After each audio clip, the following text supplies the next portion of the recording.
El gato negro, de Edgar Allan Poe. Ni espero ni quiero que se dé crédito a la historia más extraordinaria y sin embargo más familiar que me voy a referir.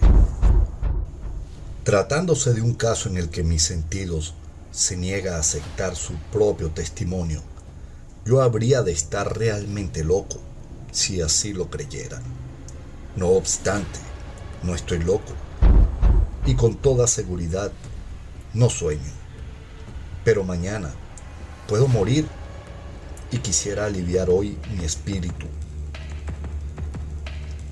Mi inmediato deseo es mostrar al mundo, clara, concretamente y sin comentarios, una serie de simples acontecimientos domésticos que, por sus consecuencias, me han aterrorizado, torturado y anonadado.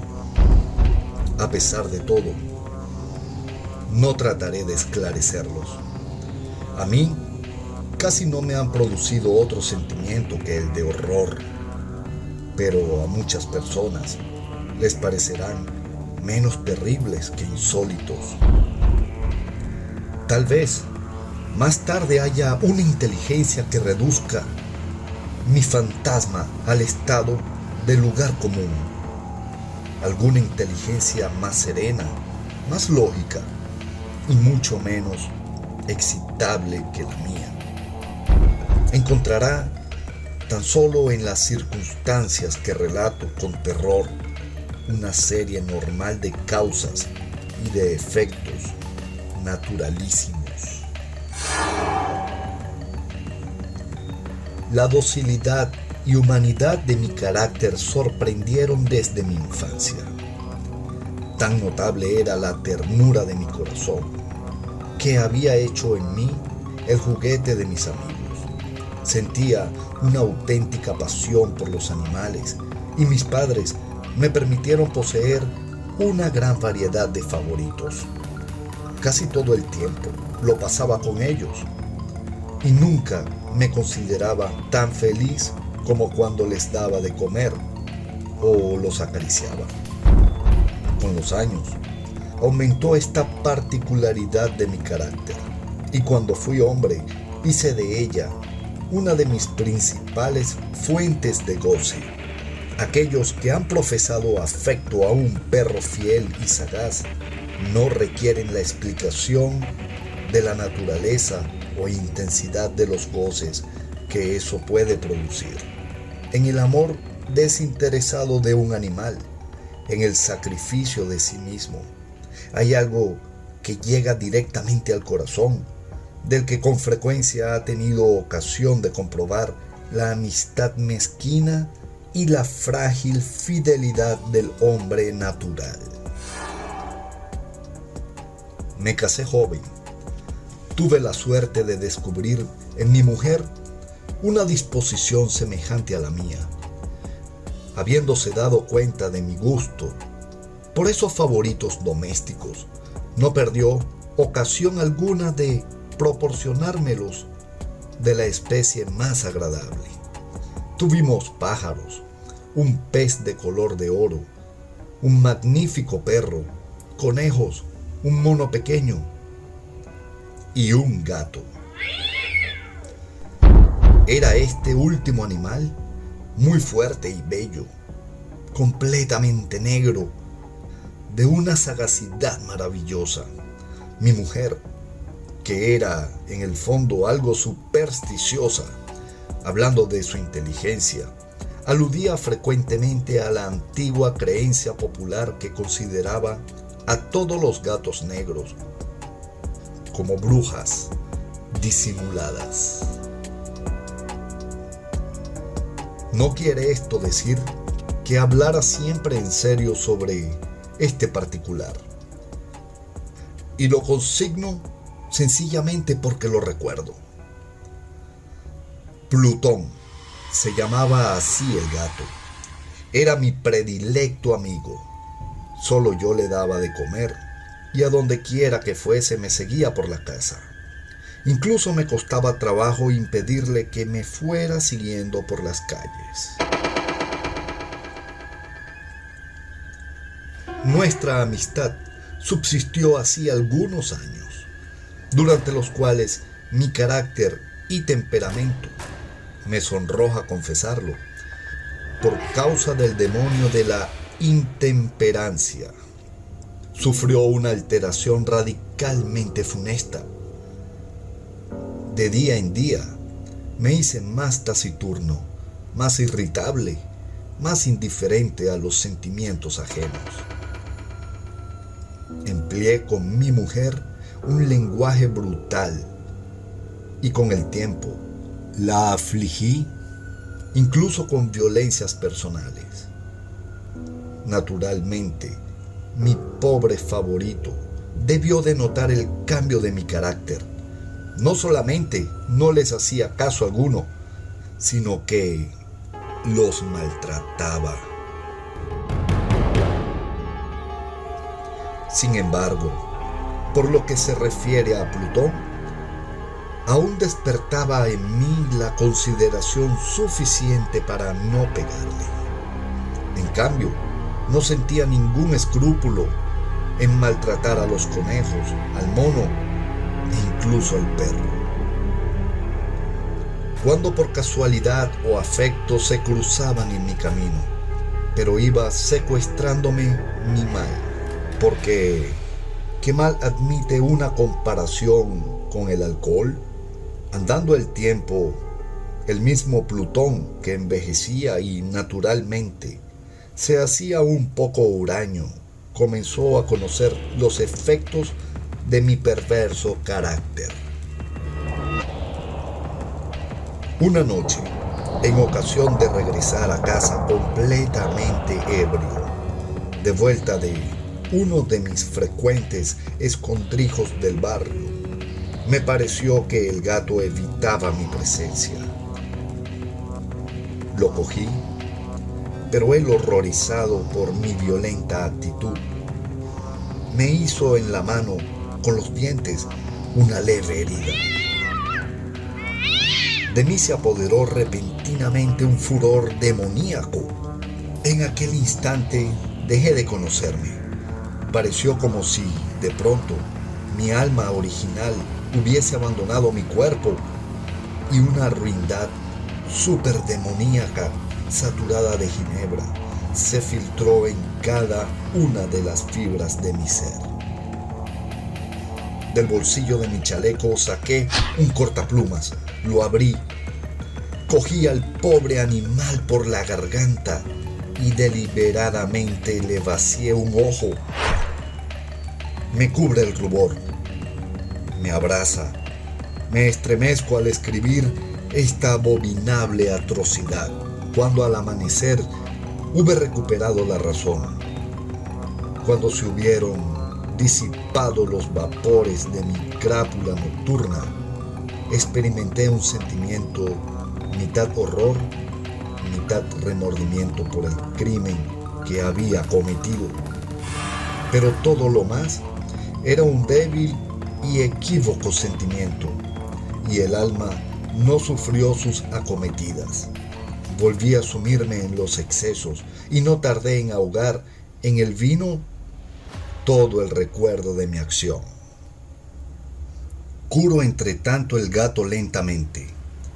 La órbita del ojo perdido presentaba, es cierto, un aspecto espantoso, pero después, con el tiempo, no pareció que se daba cuenta de ello. Según de costumbre, iba y venía por la casa, pero, como debí suponerlo, en cuanto veía que me aproximaba a él, huía aterrorizado. Me quedaba aún lo bastante de mi antiguo corazón para que me afligiera aquella manifiesta antipatía en una criatura que tanto me había amado anteriormente. Pero ese sentimiento no tardó en ser desalojado por la irritación. Como para mi caída final e irrevocable, brotó entonces el espíritu de perversidad, espíritu del que la filosofía no se cuida ni poco ni mucho. No obstante, tan seguro como que existe mi alma, creo que la perversidad es uno de los primitivos impulsos del corazón humano, una de esas indivisibles primeras facultades o sentimientos que dirigen el carácter del hombre. ¿Quién no se ha sorprendido numerosas veces cometiendo una acción necia o vil por la única razón de que sabía que no debía cometerla? No tenemos una constante inclinación, pese a lo excelente de nuestros juicios, a violar lo que es la ley, simplemente porque comprendemos que es la ley. Digo que este espíritu de perversidad hubo de producir mi ruina completa. El vivo e insondable deseo del alma de atormentarse a sí misma, de violentar su propia naturaleza, de hacer el mal por amor al mal, me impulsaba a continuar y últimamente a llevar a efecto el suplicio que había infligido a inofensivo animal. Una mañana a sangre fría, ceñí un nudo corredizo en torno a su cuello y lo ahorqué de la rama de un árbol. Lo ahorqué con mis ojos llenos de lágrimas, con el corazón desbordante del más amargo remordimiento. Lo ahorqué porque sabía que él me había amado y porque reconocía que no me había dado motivo alguno para encolerizarme con él.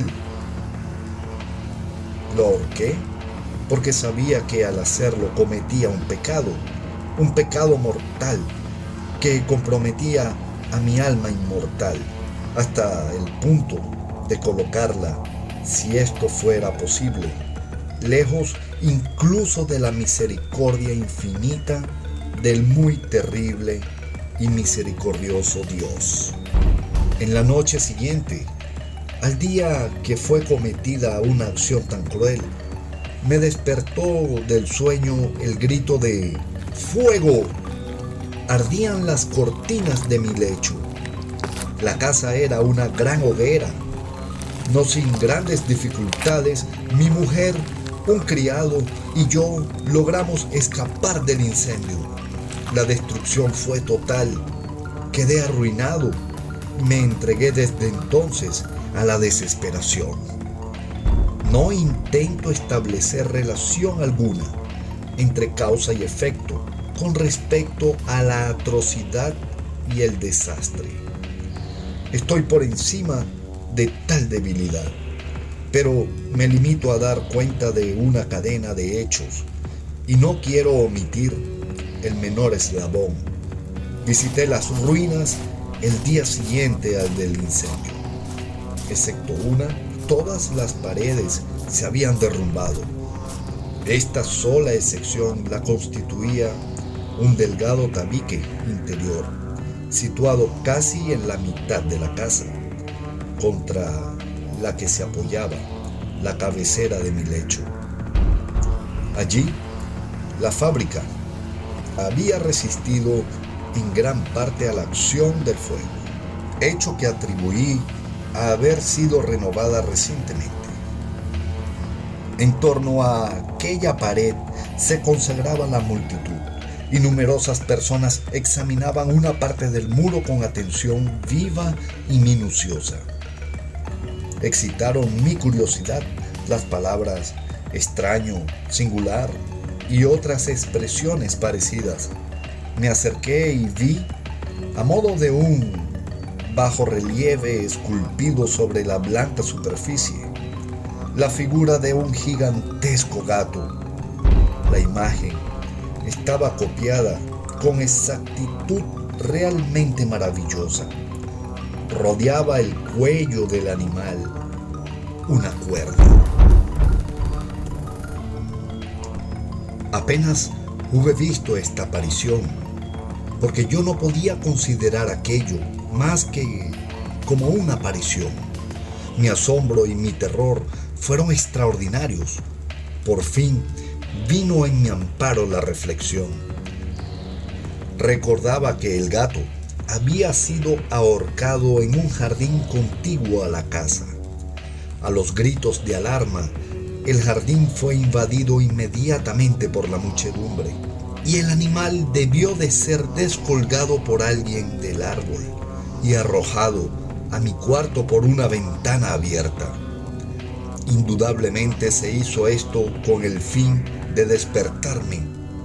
El derrumbamiento de las restantes paredes había comprimido a la víctima de mi crueldad en el yeso recientemente extendido.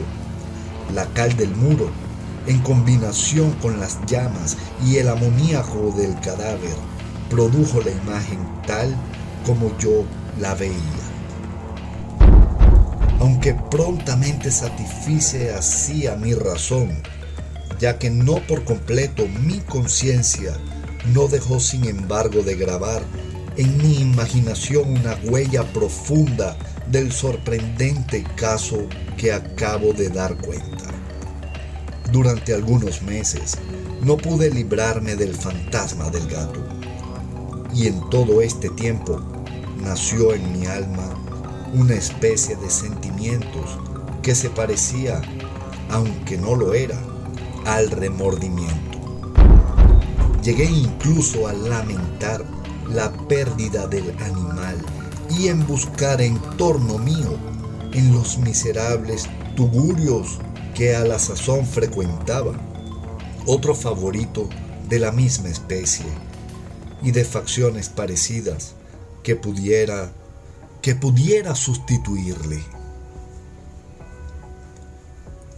Me hallaba sentado una noche, medio aturdido, en el bodegón infame cuando atrajo repentinamente mi atención un objeto negro que yacía en lo alto de uno de los inmensos barriles de ginebra o ron que componían el mobiliario más importante de la sala. Hacía ya algunos momentos que miraba a lo alto del tonel y me sorprendió no haber advertido el objeto colocado encima.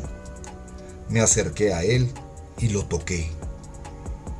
Era un gato negro, enorme, tan corpulento como Plutón, al que se parecía en todo menos en un pormenor.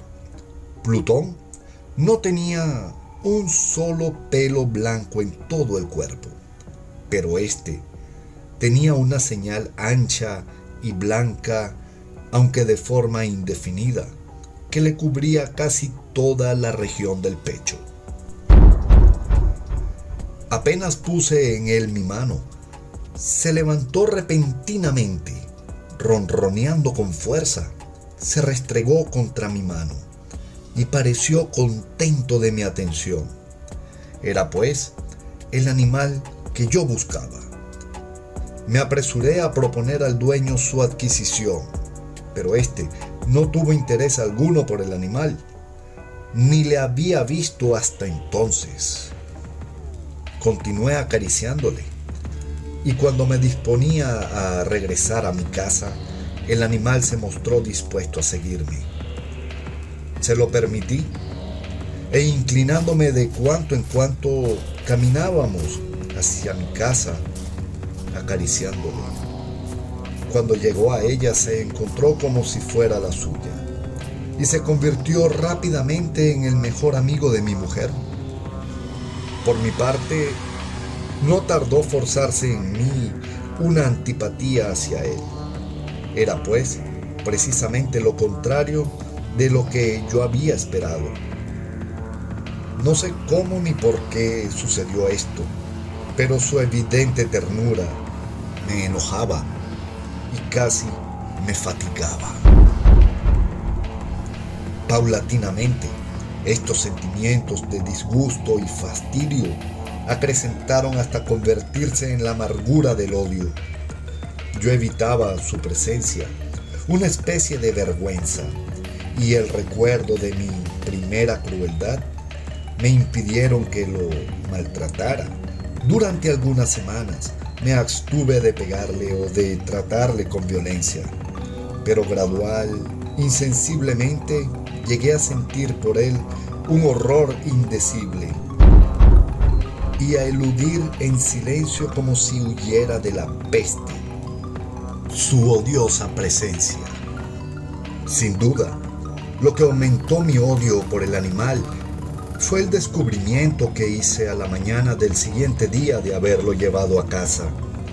Como Plutón, también él había sido privado de uno de sus ojos. Sin embargo, esta circunstancia contribuyó a hacerle más grato a mi mujer, que, como he dicho ya, poseía grandemente la ternura de sentimientos, que fue en otro tiempo mi rasgo característico y el frecuente manantial de mis placeres más sencillos y puros. Sin embargo, el cariño que el gato me demostraba parecía crecer en razón directa de mi odio hacia él, con una tenacidad imposible de hacer comprender al lector. Seguía constantemente mis pasos. En cuanto me sentaba, se acurrucaba bajo mi silla o saltaba sobre mis rodillas, cubriéndome con sus caricias espantosas. Si me levantaba para andar, se metía entre mis piernas y casi me derribaba, o bien clavando sus largas y agudas garras en mi ropa, trepaba por ellas hasta mi pecho. En esos instantes, aun cuando hubiera querido matarle de un golpe, me lo impedía en parte el recuerdo de mi primer crimen, pero, sobre todo, me apresuro a confesarlo, el verdadero terror del animal. Este terror no era positivamente el de un mal físico y, no obstante, me sería muy difícil definirlo de otro modo. Casi me avergüenza confesarlo. Aún en esta celda de malhechor, casi me avergüenza confesar que el horror y el pánico que me inspiraba el animal se había acrecentado a causa de una de las fantasías más perfectas que es posible imaginar. Mi mujer no pocas veces había llamado mi atención con respecto al carácter de la mancha blanca de que he hablado, y que constituía la única diferencia perceptible entre el animal extraño y aquel que había matado yo. Recordará sin duda el lector que esta señal, aunque grande, tuvo primitivamente una forma indefinida, pero lenta, gradualmente, por fases imperceptibles, y que mi razón se esforzó durante largo tiempo en considerar como imaginaria. Había concluido adquiriendo una nitidez rigurosa de contornos. En ese momento, era la imagen de un objeto que me hace temblar nombrarlo. Era sobre todo lo que me hacía mirarle como a un monstruo de horror y repugnancia, y lo que, si me hubiera atrevido, me hubiese impulsado a librarme de él. Era ahora, digo, la imagen de una cosa abominable y siniestra, la imagen de la horca. Oh lúgubre y terrible máquina, máquina de espanto y crimen, de muerte y agonía. Yo era entonces, en verdad, un miserable, más allá de la miseria posible de la humanidad, una bestia bruta, cuyo hermano fue aniquilado por mí con desprecio. Una bestia bruta engendrada en mí, hombre formado a imagen del Altísimo, tan grande e intolerable infortunio. Ay, ni de día ni de noche conocía yo la paz del descanso. Ni un solo instante durante el día me dejaba el animal, Y de noche, a cada momento cuando salía de mis sueños, lleno de indefinible angustia, era tan solo para sentir el aliento tibio de la cosa sobre mi rostro y su enorme peso, encarnación de una pesadilla que yo no podía separar de mí y que parecía eternamente posada en mi corazón.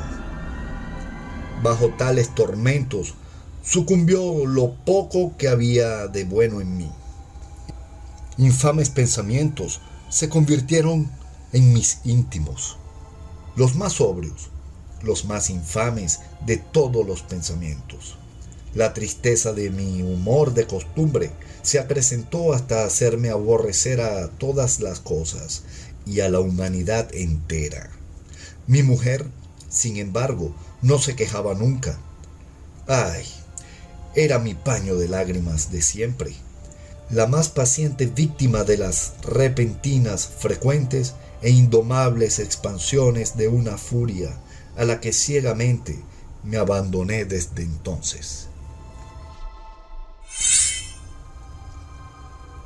Para un quehacer doméstico, me acompañó un día al sótano de un viejo edificio, en el que nos obligará a vivir nuestra pobreza.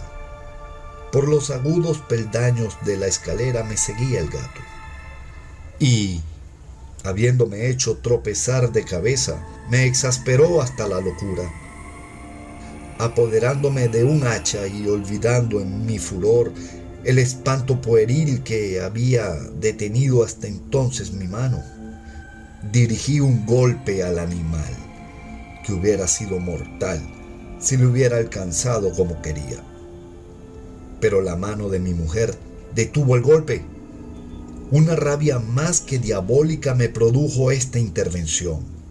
Liberé mi brazo del obstáculo que lo detenía y le hundí a ella el hacha en el cráneo. Mi mujer cayó muerta instantáneamente, sin exhalar siquiera un gemido. Realizado el horrible asesinato, inmediata y resueltamente procuré esconder el cuerpo. Me di cuenta de que no podía hacerlo desaparecer de la casa, ni de día ni de noche, sin correr el riesgo de que se enteraran los vecinos. Asaltaron en mi mente varios proyectos. Pensé por un instante en fragmentar el cadáver y arrojar al suelo los pedazos. Resolví después cavar una fosa en el piso de la cueva. Luego pensé arrojarlo al pozo del jardín. Cambié la idea y decidí embalarlo en un cajón, como una mercancía de la forma de costumbre, y encargar a un mandadero que se lo llevase de casa. Pero por último me detuve ante un proyecto que consideré el más factible. Me decidí a emparedarlo en el sótano, como se dice que hacían en la Edad Media los monjes con sus víctimas. La cueva parecía estar construida a propósito para semejante proyecto. Los muros no estaban levantados, con el cuidado de costumbre, y no hacía mucho tiempo habían sido cubiertos en toda su extensión con una capa de yeso que no dejó endurecer la humedad. Por otra parte, había un saliente en uno de los muros, producido por una chimenea artificial o especie de hogar que quedó luego tapado y dispuesto de la misma forma que el resto del sótano. No dudé que me sería fácil quitar los ladrillos de aquel sitio, colocar el cadáver y emparedarlo del mismo modo, de forma que ninguna mirada pudiese descubrir nada sospechoso. No me engañó el cálculo. Ayudado por una palanca, separé sin dificultad los ladrillos, y habiendo luego aplicado cuidadosamente el cuerpo contra la pared interior, lo sostuve en esta postura hasta poder establecer sin gran esfuerzo toda la fábrica a su estado primitivo. Con todas las precauciones imaginables me procuré una argamasa de cal y arena.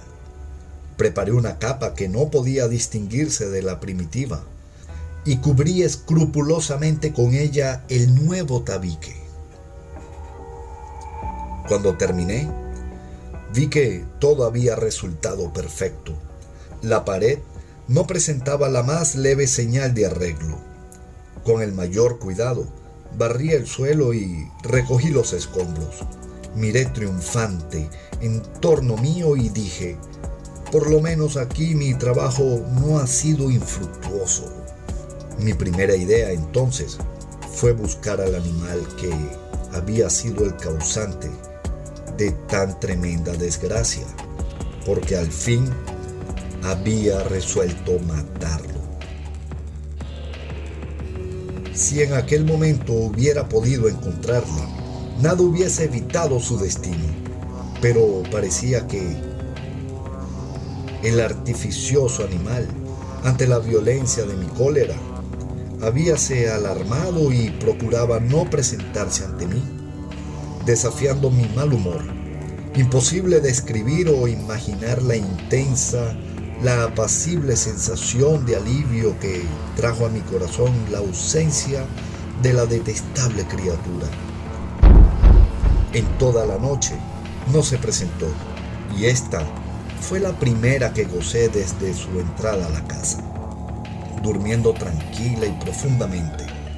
Sí, dormí con el peso de aquel asesinato en mi alma. Transcurrieron el segundo y el tercer día. Mi verdugo no vino. Sin embargo, como un hombre libre, respiré una vez más. En su terror, el monstruo había abandonado para siempre aquellos lugares.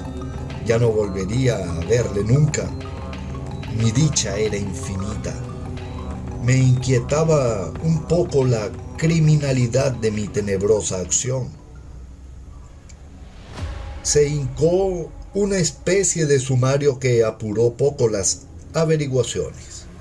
También se dispuso un reconocimiento, pero naturalmente nada podía descubrirse. Yo daba por asegurada mi felicidad futura. Al cuarto día, después de haberse cometido el asesinato, se presentó inopinadamente en mi casa un grupo de agentes de policía y procedió de nuevo a una rigurosa investigación del local. Sin embargo, confiado en lo impenetrable del escondite, no experimenté ninguna turbación. Los agentes quisieron que les acompañase en sus pesquisas. Fue explorado hasta el último rincón. Por tercera o cuarta vez, bajaron por último a la cueva. No me alteré lo más mínimo. Como el de un hombre que reposa en la inocencia, mi corazón latía pacíficamente. Recorrí el sótano de punta a punta.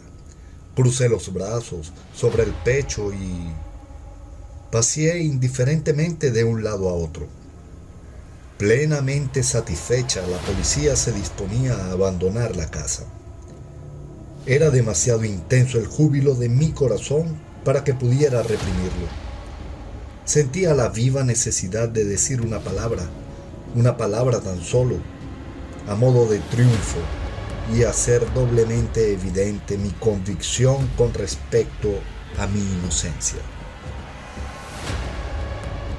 Señores, dije por último, cuando los agentes subían la escalera, es para mí una gran satisfacción haber desvanecido sus sospechas. Deseo a todos ustedes una buena salud y un poco más de cortesía. Dicho sea de paso, señores, tienen ustedes aquí una casa muy bien construida. Apenas sabía lo que hablaba. En mi furioso deseo de decir algo con aire deliberado, puedo asegurar que esta es una casa excelentemente construida. Estos muros, ¿se van ustedes, señores? Estos muros están construidos con una gran solidez. Entonces, con una fanfarronada frenética, Golpeé con fuerza con el bastón que tenía en la mano en ese momento, precisamente sobre la pared del tabique, tras el cual yacía la esposa de mi corazón. Ah, que por lo menos Dios me proteja y me libre de las garras del archidemonio. Apenas se hundió en silencio el eco de mis golpes. Me respondió una voz desde el fondo de la tumba. Era primero una queja, velada y entrecortada, como el sollozo de un niño. Después, enseguida, se hinchó en un grito prolongado, sonoro y continuo, completamente anormal e inhumano. Un alarido, un aullido mitad horror, mitad triunfo, como solamente puede brotar del infierno. Horrible armonía que surgiera al unísono en las gargantas de los condenados en sus torturas y de los demonios que gozaban en la condenación. Sería una locura expresarles mis sentimientos. Me sentí desfallecer y, tambaleándome, caí contra la pared opuesta. Durante un instante se detuvieron en los escalones los agentes. El terror los había dejado atónitos. Un momento después, 12 brazos robustos atacaron la pared, que cayó a tierra de un golpe. El cadáver, muy desfigurado ya y cubierto de sangre coagulada, apareció rígido a los ojos de los circunstantes. Sobre su cabeza, con las rojas fauces dilatadas y llameando el único ojo, se posaba el odio animal cuya astucia me llevó al asesinato y cuya reveladora voz me entregaba al verdugo. Yo había emparedado al monstruo en la tumba.